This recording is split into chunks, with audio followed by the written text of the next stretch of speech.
Kebor Multimedia Production.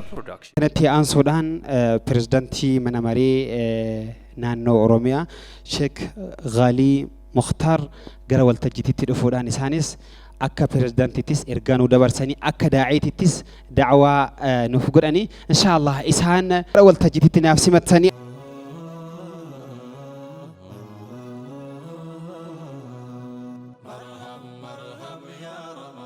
أعوذ بالله السميع العليم من الشيطان الرجيم رب اشرح لي صدري ويسر لي أمري واحلل عقدة من لساني يفقه قولي الحمد لله والصلاة والسلام على حبيب الله محمد بن عبد الله وعلى آله وأصحابه ومن والاه أما بعد كبجمو شيخ خينجا شيامين برو تقافتما دايركتوريتي كوري دعوة في قومسا من مريد موت إسلام ما وليجل إثيوبيا كبجما أستاذ شعيب شبسو تقافتما دايركتوريتي إجار صدرجو في دوبرتوتا من مريد موت إسلام ما نان أوروميا كبجما في جالتما دكتور محمد صالح درتا من مريد موت إسلام ما مقالة شجر إتانا mana marii dhimmoota islaamummaa magaalaa shaggar kan ta'e ustaaza keenya ustaaz Adnaan Jaafar akkasuma ustaaz Gazaalii Abbaafiraa mana marii dhimmoota islaamummaa magaalaa Finfinneetti hoogganaa daayirektoreetii kabajamaa jaallatamaa daa'ii afaan hedduudhaan nu bohaarsu baadiyyaaf magaalaa addan baafne bakka hedduutti sagalee isaatti gammannu xaalibuu ridallah hoggantoota mana marii dhimmoota islaamummaa magaalaa shaggarii fi akkasuma Finfinnee fi naannoo Oromiyaatii fi akkasuma qooda fudhattoota sagantaa kanaa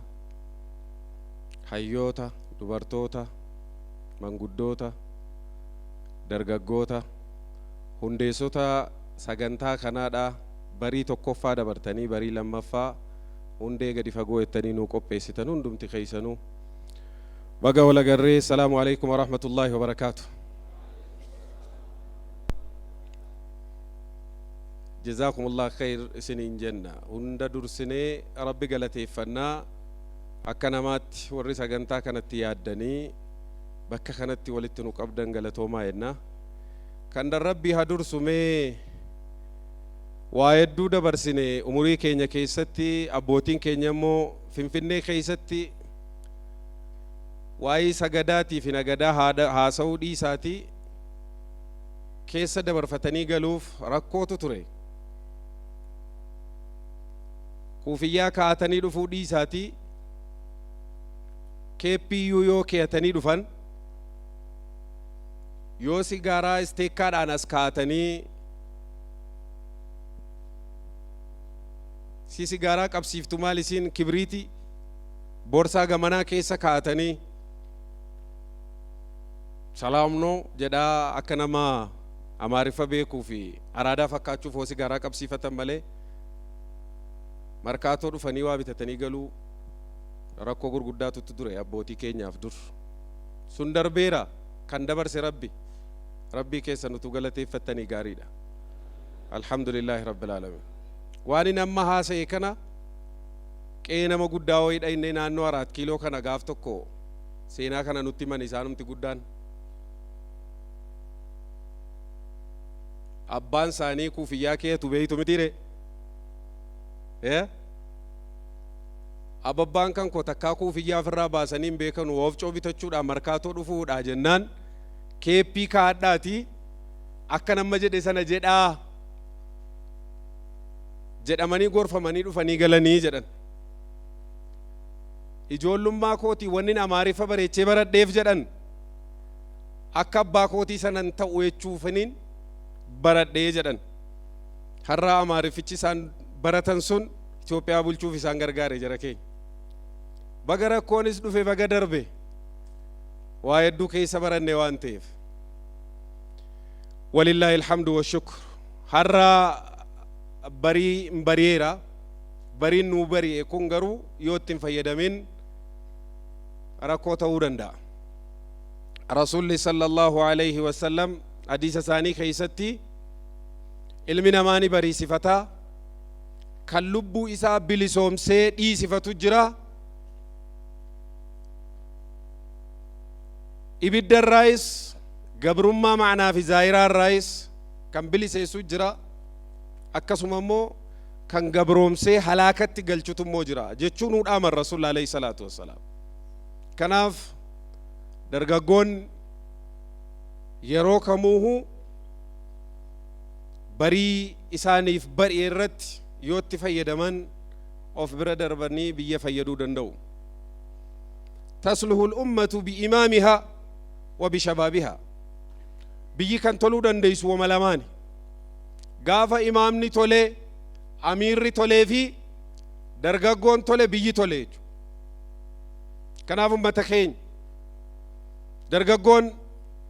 akkuma reefu Ustaaz Shu'ayb kaase baay'inaan nuti baay'eedha. Jawaanis isin keessatti lakkaa'ama ammallee 40 gallee waan ta'eef baabaan dhiifamanuuf godhani. Baay'inni keenya garuu maaliin madaalama isa jedhamu san hojii keenyaan madaalama waan ta'eef daataadhaan Itoophiyaa Oromiyaa qofa keessatti utuu hin taane akkuma addunyaattu dargaggootu baay'ata. Dargaggeessi baay'ate kun yoo tolee biyyi ni tolaa jechuudha. Dargaggeessi qobaan tolu amiirri karaa agarsiisu garuu jiraachuu qaba. Kanaaf zamana Rasuulaa alayhi salaatu wassalaam achi duras gaafa diiniin fofokkatu yookaan babbadu namni diinii dagatu shabaabni diinii qabatu hin faarfame. Innahum fityatun aamanuu birabbihim wazidnaahum hudaa kan rabbi jedhe sun gaafa hawaasni manca'u dargaggoon diinii qabate. Kanaaf rabbi seenaa jaraadhaa jara qofaa miti hayawaanaa fi bineensa jaraa wajjiniin jirullee rabbi kabajatti godhe. Kanaaf shabaaboon Rasuulilleen alayhi salaatu wassalaam uusiikum bishabaabi khayran fa inni bu'ithtu bashiiran wa nadhiiraa. Dargaggoo khayrii yaadaa fi dargaggoo akka kunuunsitanii fi akka bootaa kennitanuuf isinitti dhaama jedhan Rasuul alayhi salaatu wassalaam. Ani gammachiisaa fi dinniinaa ta'een ergamee فحالفني الشباب وخالفني الشيوخ ثم تلا قوله تعالى فطال عليهم الأمد فقست قلوبهم أو كما قال قافن ارقموا ارقا قداسنا فرديرون رفو درققون نمتشون فتني نفرون فتني ننسرني warri nyaatee baree kabirummaa irratti na inaafanii nama yaraa malee natti amanuu irraallee fagaatanii jedhan. Garuu jarri sin komatanuu jedhan namni waan irra ture san gadhiisuu ni jabaata waan ta'eef qalbiin namaadhaa waan tokko yeroo dagate achirra turraan waan gaariillee wallaalaa jechuudha. Waan qabe gadhiisuun itti jabaataa jechuudha. Nuti akka mana marii dhimmoota islaamummaa naannoo Oromiyaatti sagantaa akka kanaa ni jajjabeessina. Waa hedduu keessaa arganna waan ta'eef tokko shabaabni daandii qabatee waan gaarii yaadee bakka halaalaatti argamuun mataansaa kaayyoon manni marii hundaa'uuf sadarkaa hundarrattu ni jalqabaa isa kana. Xiyyeeffannoon jalqabaa shabaaba irratti. Manguddoon wama lama. Manguddooni duraan tokko qajeelaadha tokko monuman qajeelu. Namni afata 40-50 booda dabarraani gorfamaadha innummaanuu mataansaa fixateera waan ta'eef amma akkamittiin toobadhaa akkamittiin ijoollee kan koo sirreessaadha malee xiyyeeffannaansaa jechuudha. Inni kaan immoo ka qajeelus jiraachuu mala dhiisuunis ni mala. Kanaaf dargaggoo jechuun gogaa jiidhaadha yookaan muka jiidhaadha. Muka jiidhaa yoo jallisuun barbaachises goobeessaniit kaazaraa godhatu yoo sirreessuun barbaachises immoo isa dabeeyoo waqqaannaanii marii godhatu marii indittoonuu ነው እኛ የምንፈልገው kanaaf qeerroo fi qarree irratti manni marii dhimma islaamaa xiyyeeffachuu irraa kan ka'e daarektoreetii mataasaa danda'e dhaabee irratti sochii bifa haaraadhaan jalqabee jira gaafa isin bifa kanaan sochootan immoo isin bira dhaabbachuuf humna qabnu hundaan beekumsa qabnuu fi riisoorsii qabnuun isinii wajji jiraachuu keenya asumaan isinii ibsuu barbaada maal jettan akkasuma harki taraa walliqaa jedha oromoon akkanaa miree manni marii dhimma islaamaa isin deeggarra gaafa jedhu garuu isinoo maal jettan maaf hin deeggarrelee dirqama keessanii sababaan isaa dhaabbata isin guyyaa tokkotti dargaggoon biyya kanaa Itoophiyaa guyyaa tokkotti gaafa sagaleen keenyaa dhagaamu jedhu san nama 200 ol asfaaltii irratti kan laalaa dhandhame dargaggoodha irra guddaansa kanuma manguddoonis keessa jiru santu sinii deebi'e majlisa jechuun isa taa'uu miti dura taa'aas miti immoo dura deemaadha malee inni amma jiru sinii galee dura taa'an isa dura taa'ee akka namni hin dabarre nama danquu jechuudha akkanuma kanaa miti yeroo baay'ee hiikkaansa akkas dura deemaatti nuuf jijjiiramu akkam jettan kanaaf gaafa dura deemaa argattan yoo duuka deemuu dhabdan immoo itti gaabbitu sinis kanaaf yoo wal argatan waa argatan rabbiin argatan wanni dhabame hin jiru waan ta'eef waa wal argataa jirru jedhee waan hin abdadhuuf hundi keessanuu bakka jirtanutti waan khayrii jalqabdan akka itti fuftan wanni jalqabame haa xiqqaatu haa guddatu istiqaamaa akka godhatu hunda caalaa gaafataa qofatuun ta'in kennaa akka taatanuuf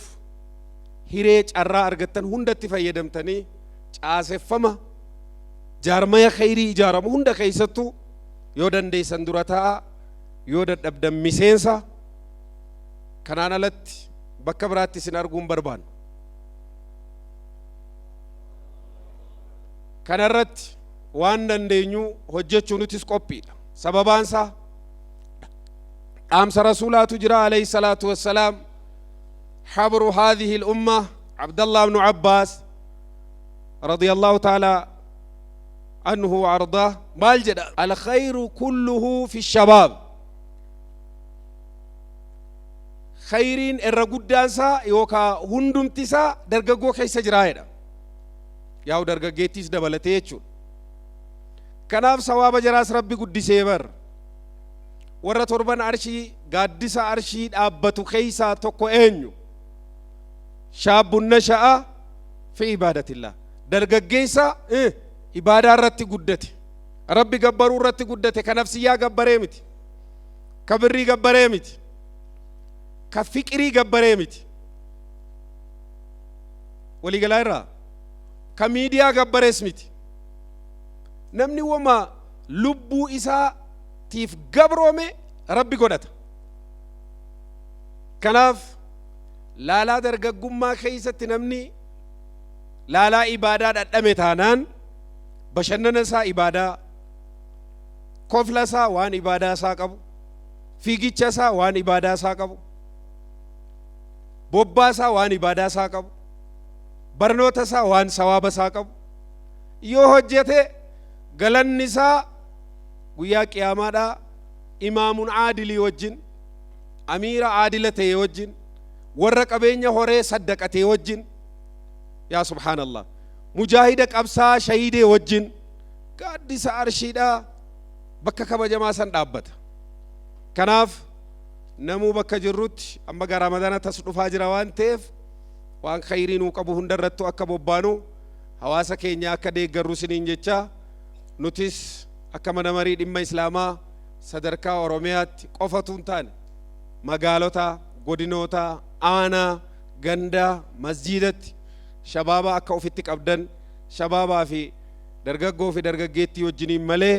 bakka tokko ga'uu hin dandeenyu isinis immoo nu malee namni biraadhaa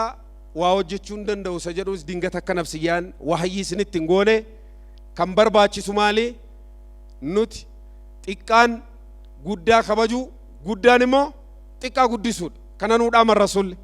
alayhi salaatu wassalaam akkanaa mire bifa kanaan miizana isaa eegnee yoo deemnee hin milkoofnaa insha Allah seenaa hojjetaa jirtu ustaaz Shu'eeb Miniliimitti kabajnaa jedhanii ani garuu yaada mire murtii miti kun yaada kaachuudha akkanuma kanaa miti eega yaada kaachuu ta'ee ani addaraasha barii jedhamu yoo jaarre malee Miniliimiin durii jaarame akkanuma kanaa miti maal taatan jirri keenya nuti nyaatamaadhuma nyaachuu sini galaayiraa እንተው ጀርከኝ የተነቃበትን ነገር ሳይሆን አዲስ ነገር ፈጣሪ ስንሆን ነው ተጽዕኖ ፈጣሪ መሆን የምንችለው ስኒ ገላጅራ ከሰ ዳዋዳሲ ኤርጋዳስ ዋንቴፍ ገልመኑቲ ከይሰጃ ተአጅሩ ከና ፕሬዝዳንት ዱራኒ አባዱላቱ ይጃረ ከነሞ ከናሚት አረቡቱ ኩን እንጅራ ነ ከይሰንቴኙ ዱጋ ገልመባ ገዳፍ አዳማ Junaidi tu jare, ani visino, galma kami jarre, mal jatan. Jazakumullah khair. Assalamu alaikum warahmatullahi wabarakatuh.